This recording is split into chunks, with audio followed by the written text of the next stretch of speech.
السلام علیکم ورحمۃ اللہ۔ آج کی اس ویڈیو میں ہم آپ کو ایک مانگنے والے کی کہانی سنائیں گے جس کا ایک بازو نہیں تھا۔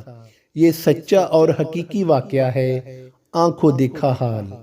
تقریباً 3-4 دن پہلے میری دکان پر ایک آدمی آیا۔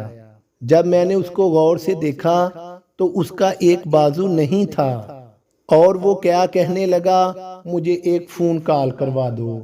میں نے اس کو انکار کر دیا۔ یہ عشاء کے بعد کا واقعہ ہے اور اس نے اصرار کیا۔ میں نے اس کی حالت غور سے دیکھی، بازو کٹا ہوا تھا اور میں نے کہا، میں نے پہلے دوسری دکان کا ایڈریس بتلایا، پھر خیال آیا کہ یہ بیچارہ کہاں پریشان ہوتا پھرے گا، میں اس کو ایک فون کال کروا دیتا ہوں۔ اور جیسے ہی اس نے مجھے نمبر بتلایا، وہ مجھ سے باتیں کرنے لگ گیا۔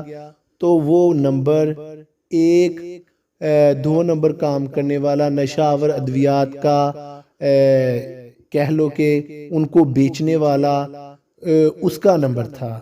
میں نے جب اس سے یہ دیکھا نا کہ یہ تو پنگی ہے، چرسی ہے، پوڈریا ہے، میرے پاؤں سے زمین نکل گئی اور اس نے کچھ پیسے نکالے۔ وہ پیسے 400 تھا، 500 تھا، 300 تھا۔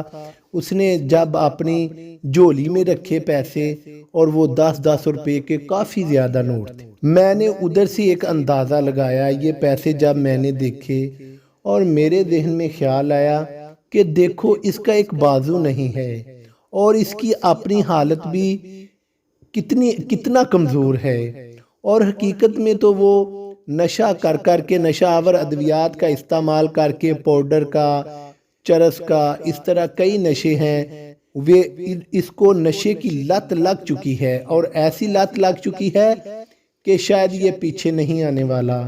اور بازو کٹا ہوا ہے، سارا دن لوگوں سے مانگتا ہے، کسی نے 10 روپے دیے، کسی نے 20 روپے دیے، اس طرح کر کے یہ 500 کماتا ہے، 700 کماتا ہے، 2000 1000 جتنا بھی یہ کماتا ہے۔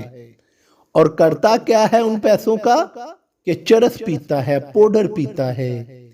کتنی افسوس کی بات ہے، جو اس کو پیسے دیتے ہیں اس کا بازو کٹا دیکھ کر ان کو کیا خبر، ان کو کیا پتا یہ انسان خود پر اتنا ظلم کر رہا ہے کہ ہمارے دیے ہوئے پیسے جو ہم اس کی مظلومیت، اس کا اپاہج پن دیکھ کر، یہ مزدور ہے، اس کا ایک شولڈر سے نیچے ساتھ ہی یعنی کہ ادھر سے بازو کٹ چکا ہے، یہ ایک بازو سے محروم ہے، ہم اس کی خدمت کر رہے ہیں اور یہ ہمارے پیسوں کا کس لیے استعمال کرے گا، یہ ہمارے پیسوں کا کیا کرے گا، ان کو کیا پتا۔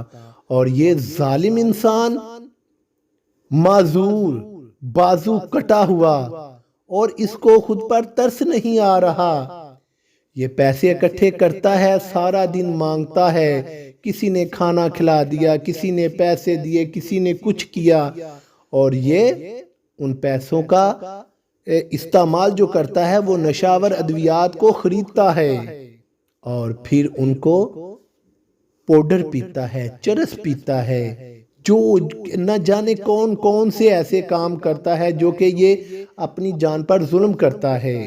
اور آج تک بہت سے ایسے لوگ نشہ آور ادویات کا استعمال کرنے والے وہ اپنی جان سے جا چکے ہیں، کیونکہ وہ نشہ آور ادویات کا استعمال کثرت سے کرتے تھے۔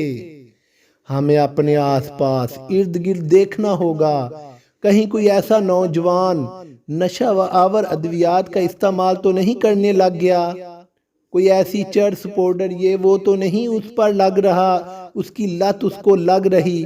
ہم اپنے آس پاس دیکھیں اور ایسے نوجوان جو ہمیں ملے ان کی ایک اچھے طریقے سے اصلاح کریں، ان کو اس کام سے دور کرنے کی کوشش کریں۔ اللہ مجھے اور آپ کو عمل کی توفیق عطا فرمائے، آمین۔